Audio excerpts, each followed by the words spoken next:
Hi, everyone. My name is Lorena Fikes, and I'm part of our marketing team here at Totango. I'm excited to introduce Christine Knific, our Senior Manager of Digital Success, for today's webinar, Using Technology to Drive Scalable Customer Success. Let me go over a few housekeeping items before we get started. The webinar will be recorded and a link will be sent out in the next 24 hours via email. We will also be sharing the presentation as well. All attendees are in listen mode only, but as mentioned before, please feel free to use the Q&A icon at the bottom of the webinar window if you have any questions, and we will answer them at the end of the webinar. I think it's time to get started. So welcome, Christine. Thanks, Lorena. I'm very excited to be here today with you guys. As Lorena said, my name is Christine Knific, and I'm part of our CS team, but I really work in a cross-functional manner. I work with our marketing team and our product team, so it's a lot of fun for me to get to talk to you today about what I'm super passionate about, which is driving customer success at scale and making your technology work for you. So with that, we'll just go over what we're going to cover today. First, we're going to be talking about the benefits of a Tech Touch program. And we'll go into the terminology of that Tech Touch in just a second, but the benefits of a Tech Touch program, not only building it for your volume segment of customers, but really the benefit of building a digital nurture program for all of your customer base. We'll also be talking about measuring the success of your digital reach. Obviously, when you're investing time and money into any effort or program, you want to make sure that you're measuring and iterating on that. And then, of course, we're also going to provide you with some sample templates and workflows of ways that you could get started with your digital program quickly. So with that, we will go ahead and dive right in. So making the case for Tech Touch, we talk very frequently about the benefits of a digital strategy for your organization. And I work with a lot of our customers on developing their own digital strategy, as well as developing ours here at Totango. But very often we like to talk to our customers about why Tech Touch is important. I'm going to back up just for a second and say that Tech Touch is referred to, and you'll hear me refer to it today, in a lot of different terms. Very often it could be Tech Touch, volume, low touch. I don't like no touch because it's a total misnomer, and you'll see why in just a second. But making the case for a Tech Touch program or digital or whatever you want to call it in your organization is important because you'll be able to see benefits throughout your entire customer base. So here at Totango, we do a state of the industry study each year, and these are some metrics from our 2019 study, the State of Customer Success. And this really just shows you the graph on the left that you have the number of accounts for the typical CSM in 2019. And you can see that the vast majority of CSMs, or customer success managers, were managing books of business 51 to over 200 logos or number of customers. So that's pretty significant, and it's something that you absolutely have to use technology to support. But then you can also see that the vast majority of customer success teams in 2019 were fewer than 10 people. So you can see how, as you're scaling the number of customers your small team is working with, technology is the most cost-effective and effective method to scale. So I like to talk about some objections. As I said, one of my roles at Totango is to work not only on our own digital strategy, but to help our customers develop their own as it emerges. So some of the objections that I have heard in my time in doing this, first is my customers will be mad. And I understand that. The concern is frequently that customers will not appreciate getting automated communications. And what I say to that is that that's really only true if the communications are not driving value and if they're not data driven. If you deliver value with every single interaction with those customers, regardless of how you deliver that interaction, they're going to appreciate it. There will not be friction there. The other thing too is that if it's data driven, meaning you are delivering them the relevant materials and information to them, then they'll appreciate it. There won't be any friction there. I hear quite frequently, our leadership is not bought into a high volume tech touch model. And what I say to that is that the leadership teams that feel a little uneasy about that typically don't have a solid understanding of what it means. When you're able to show them that it will be data driven, meaning that it will, the touch points that you bring to your customers will be heavily reliant on what they're doing in your product and how they're interacting with your brand, your leadership will definitely buy in because it's the only thing that will really help you scale effectively. And then finally, this one is my personal favorite. Our industry is too unique. We can't use tech touch. That's just not true. You can use tech touch in a variety of ways. And I think that the reason this particular concern comes up quite often is because people think of it being fully automated communication. It's a way, you need to alter your thinking that tech touch is actually a way for you to supplement your customer engagements. It's not a replacement necessarily. If you have looked at on our website, we have a lot of CS best practice webinars on demand. And another one that I gave at our recent summit event was specifically on scalable coverage models. In it, we talk a lot about the customer success maturity model and how as your processes and technology advance, so too does your ability to scale. So you can see at the very bottom of this that in the early days of a CS program, it might have only just been one person, those heroic efforts. And as you mature as an organization and in the technology that you're using, you make it work for you and you're able to be agile and eventually able to scale to great, great heights.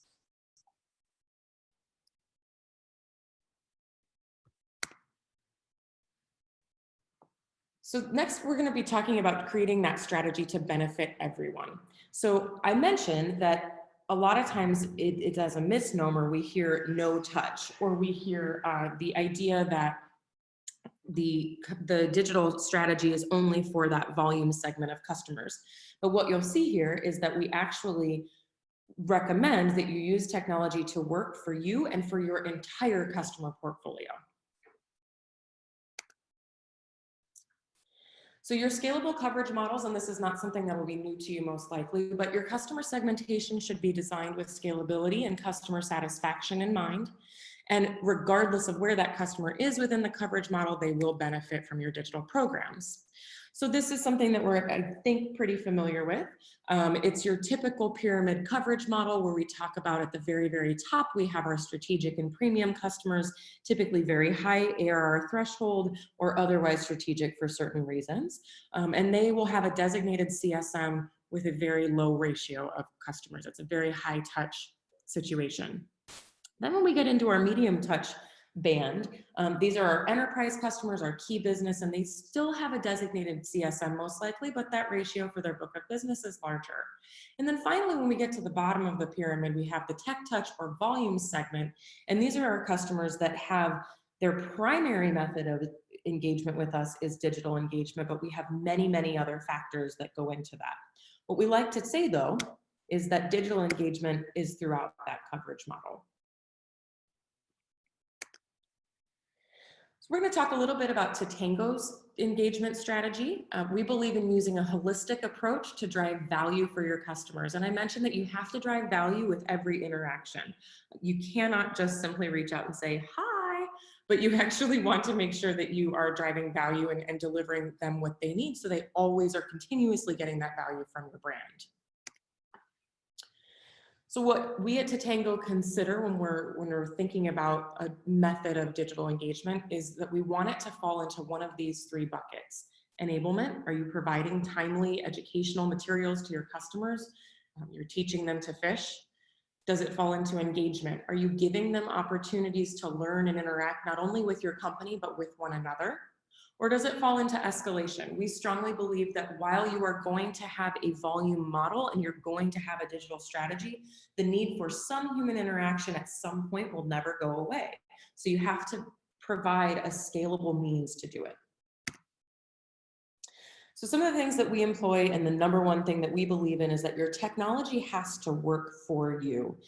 Your digital engagement strategy must be data-driven. When I say that you're delivering relevant information to your customers, it goes off of the data that you see in your model. The next part of that is communication. So these are a couple of examples of campaigns that I've sent out, not only at Totango, but in other physicians as well. Communication, again, they're data-driven so that it's relevant things that you're delivering to those customers, and they have key elements such as you can measure them, and they have calls to action so that your customers know what to do next. Another portion of this, as I mentioned, is engagement. Community is a really important part of our strategy because it not only provides our customers the opportunity to engage and learn from one another, but to build best practices and learn tips and tricks and all of that.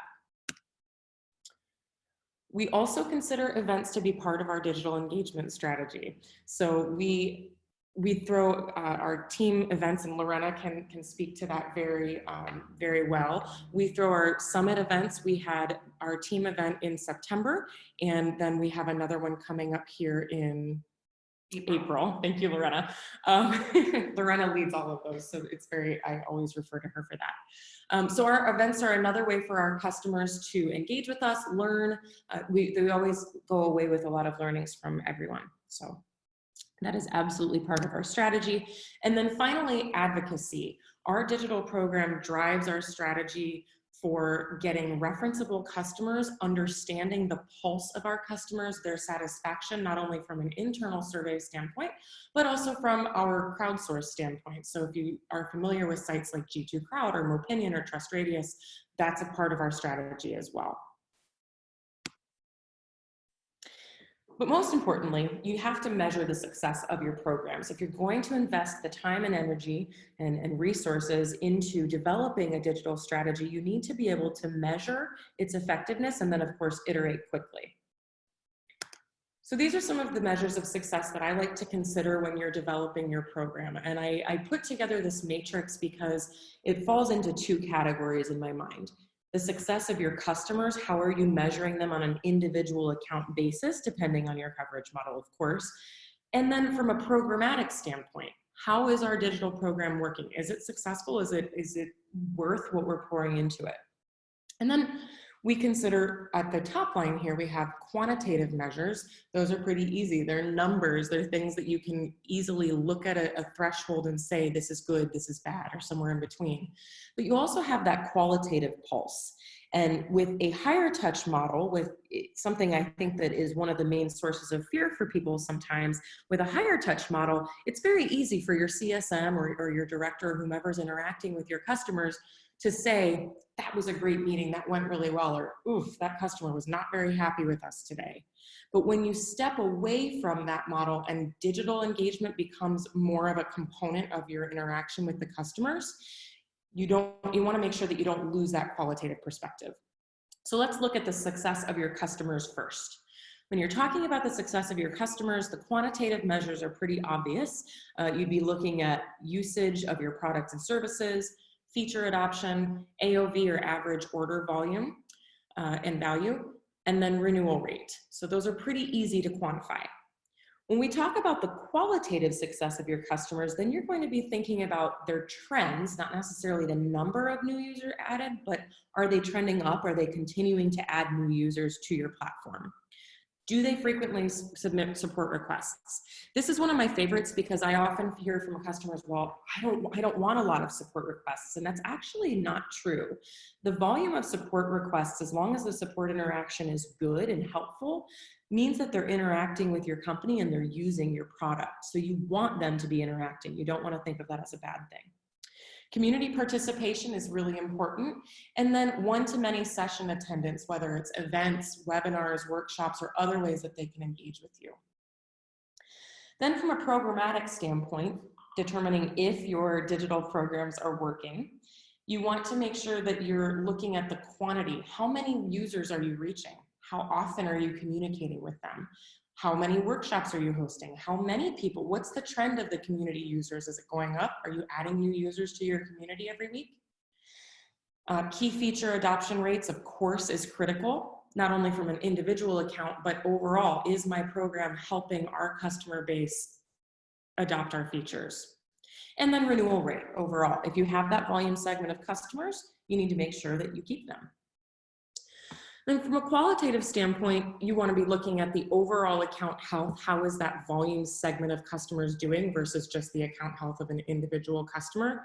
And then voice of customer and survey responses.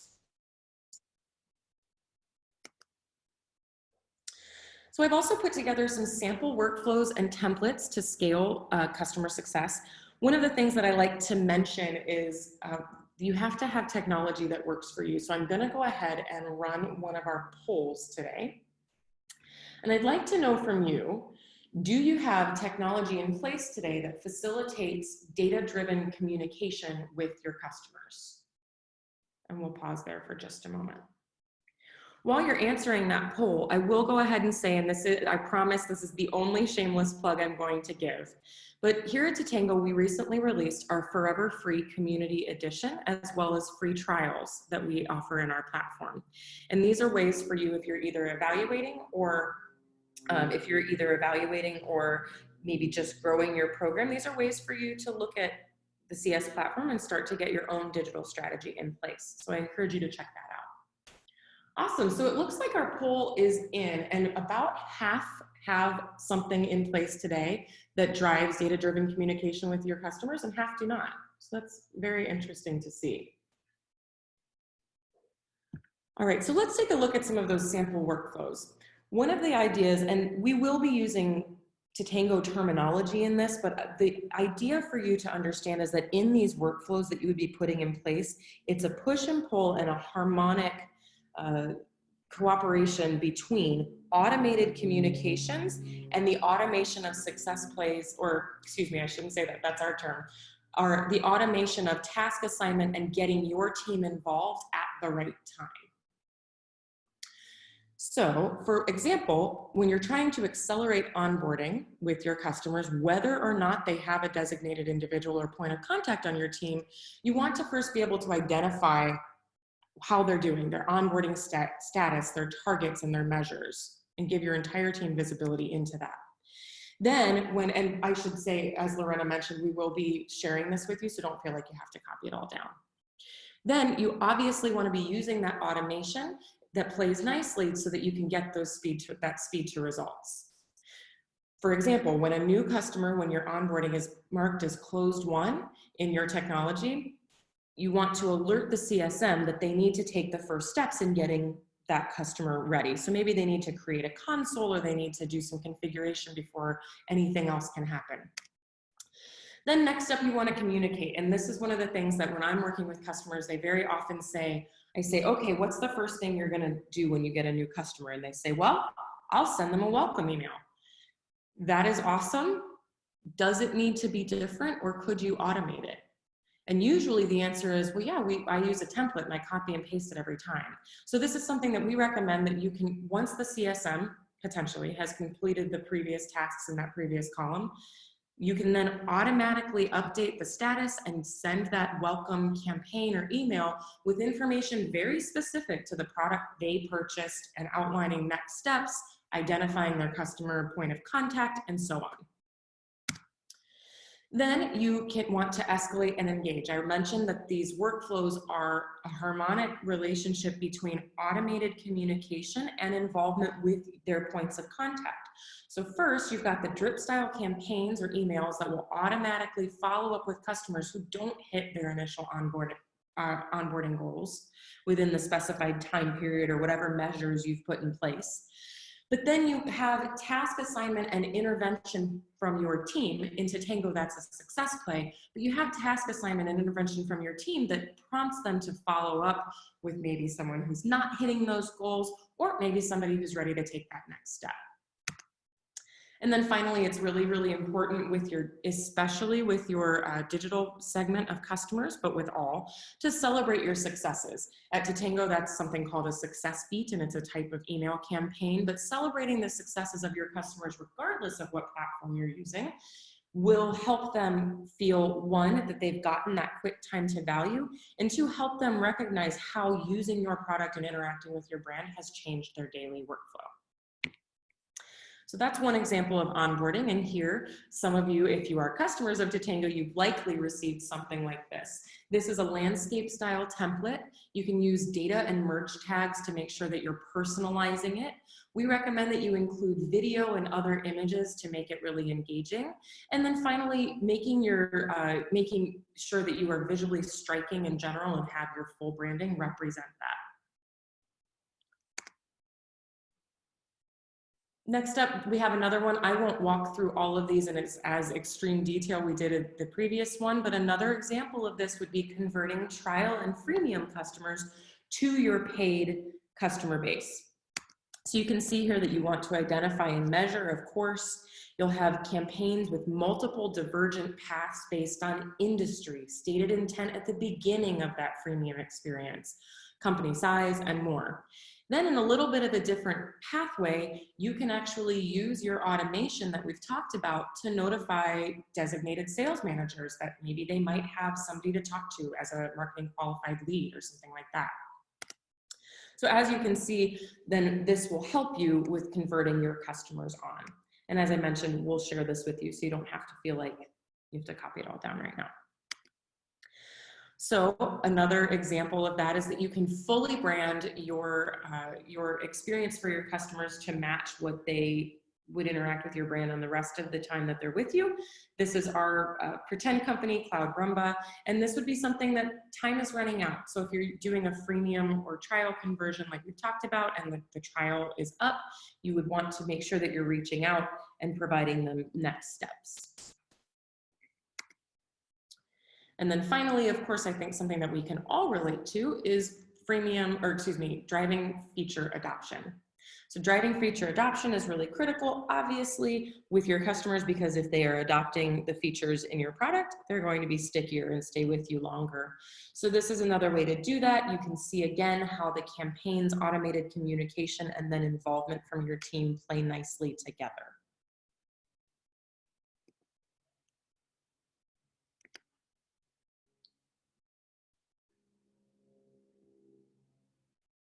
All right. So with that, we're going to pause. Does anybody have any questions right now? Let me ask you this. I'm going to go ahead and launch another poll for us. I'd like to know, do you have a defined customer-facing digital strategy today?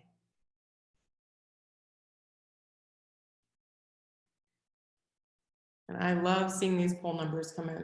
So the majority of you, as you're answering, some of you are saying yes, but the vast majority, about 75% of us, are saying no, we don't have that defined today. And one of the things that I really like to talk about is who owns that relationship.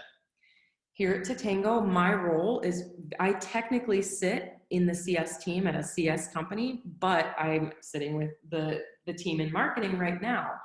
We work very, very closely together. So sometimes you might have a product marketing manager that they might sit in product. You might have a marketing team member who specifically works on customer facing communications. So it really just depends. And it looks like we have some questions coming in. So I'm going to go ahead and address these as well. The first question that we had was, what source are you referencing with those metrics? That's a great question. I think that was from the beginning of the presentation. Those metrics are from our own study. So each year Totango runs a state of the industry, state of the customer success industry survey, and that's how we get our metrics for that particular one. So that was from our own study. That's available on our site as well. That's a great question. Next up, we have somebody who says, I work for a SaaS scale-up. We do not currently have a CS tool in place to help service our digital segment. We struggle with data quality issues, and don't we all? What would you advise in this instance where you do not have a CS tool to help you work with this digital segment of customers? That's a great question. And again, with my shameless plug, I would say that you use the free one. No, but what you really would want to do is that you want to make sure, one, that you are able to get your arms around your customer base. So frequently, and I don't know if this is your particular situation, but so frequently I hear from customers, I don't even know exactly how many customers we have. And that particular thing terrifies and amazes me, but it's the reality for a lot of customers. We also have, so I would recommend that you make sure you can get your, you make sure you have your arms around what your customer base is, and then you identify, if you don't have a tool in place, at least identify what milestones or measures make a digital segment or all of your segments successful, and then find ways to scalably measure that so that you can at least see how those digital customers are doing, because visibility is the most important part there. And then finally, you need to find a way to engage with those customers. So if you don't have a tool in place, you're going to want to make sure that you have methods to provide meaningful engagements with them at scale. That's a very good question. Next up, we have somebody asking, how do you determine if these drip campaigns and outreach should be owned by CS or marketing? That's a great question. So I talked about that a little bit. I have strong opinions, I'm sure, but I would say that you really want to define that strategy and make sure that it is in harmony with the entire organization. You want to make sure that everybody has visibility into it, and that every communication would be on brand, so that there's less of a concern of over the actual ownership. So what I guess the first answer to that would be work together, regardless of who owns it. But my recommendation is that it does ultimately be owned by CS when it is very specific customer engagements. One of the important things to note is that if you're going to use a digital strategy that benefits your entire customer base, some of these drip campaigns and email communications will actually be sent on behalf of the CSM. So you can make your email campaigns, depending on what tool you use, of course, but you can make your email campaigns look as though it's a regular email. It doesn't have to be beautifully branded, but it's a regular email that is providing a touch point from the CSM, even though it was sent at scale. So in that circumstance, if I'm sending communications on behalf of my CS team, I really, really want the CS team to own that. Next question. With the sample templates and workflows provided, do you also provide definitions on segments, scorecards, and KPIs? That's a great question. We don't have recommendations for those in this particular presentation, but in our success block gallery in our product, we do have best practices that have all of those things. So sample segments, scorecards, KPIs, reports, and all of that, you can find that there. And I'm not sure if you're asking that if you are a customer or not, but if you are, you have that success block gallery in your product today. Let's see here. Okay, we've got those. We have one more so far, or a few more. Okay. What types of questions would you ask in a CSAT survey? Oh, we could write a book. What would you consider a good return rate metric? That's a good question, and I don't want to cite a specific number because I want to make sure that it's correct for you. So we could follow up with you on that. But generally in CSAT, you want to keep it short. You want to make sure that it's short and to the point. Are you happy? Are you not? And then you want to ask maybe one or two, not more than that, questions that will help you hone in on either why they're happy or what's making them do the behavior that they are or not. So if you're really, really trying to focus them on one specific feature adoption and they're not doing it for some reason, or they say, poor, I'm really unhappy with this, the support that I'm receiving from your team, then you want to make sure that the question that you have is specifically tailored to that. Yes, next question we have, how do you transition accounts from having a CSM to not having one to ensure we're setting up the right expectations? Great question. We've experienced that with a lot of customers, and the truth is that the truth is always the best answer. Now, that can be a little bit of a difficult situation, but if as part of your digital strategy, you're setting up all of those ways for them to engage and have their enablement and have their escalation, then it really shouldn't be an uncomfortable conversation. It can be a conversation, it could be an email, and if it is an email, I would recommend laying out all of those things. This is our CS commitment to you, and these are the ways that you can learn with us, grow with us, etc. Next question, how is your CSM scale team organized? Does the team have a CSM and then a support type agent for these day-to-day tasks? Good question. So what we have right now is we have our CSMs, which have designated books of business. And then we also use dynamic assignment for our assignment to when things come in that we need to act proactively with our volume segment of customers. So we use, this is actually a feature of ours that's in beta, but we use dynamic assignment to dynamically assign, for lack of a better word, the tasks that need to be done for the customers based on the customer's needs. So if, for example, you have a customer who is located in Germany, and so they're in that time zone, their first language is German, and they're in the shipping industry, then you want to make sure that the task assignment to whoever is on your team at that time is matching that skill set. They speak German, they're available in the time zone, etc. So we, for our team structure, we have our CSMs who have their designated books of business, and then we actually have the dynamic assignment that based on the requests that come in, we assign it to that still existing team. As you grow, you may have what I like to refer to as CSAs or customer success associates that live under that scale team or under that digital success team that answer that pool exclusively and don't have their own primary book of business. That's a very, very good question.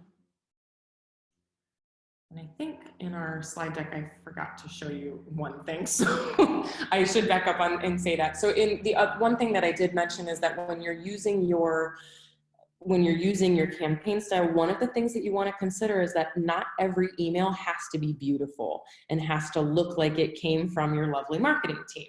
In fact, to be particularly engaging, sometimes you want to make sure that that email looks just like it did in this particular situation. This came from a sales team member to a particular person, and he was reaching out, but it was automated. So it was less work for him, meaning that he has more time to work with his customers, but also a really relevant touch point for this particular person. Good questions that have been coming in. So for today, we want to make sure that we have some key takeaways. And if you have more questions, please feel free to keep bringing them in. But so for today, we have some key takeaways. First, we want to make sure that we understand that our tech touch or volume or digital, whatever you want to call it, efforts benefit your entire customer base. And it's not a no-touch model. So it just, regardless of where they fit on that coverage model, you need to be able to supplement everything with a digital support so that it supports your scalable efforts.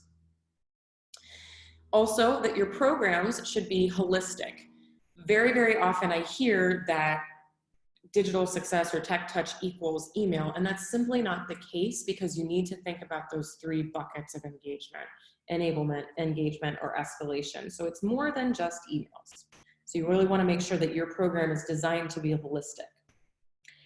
And then finally, measuring your effectiveness of your program and iterating very often is what will drive your success. So you want to make sure that you are agile enough to continue iterating and determining what's working and what's not, and make changes as it's needed.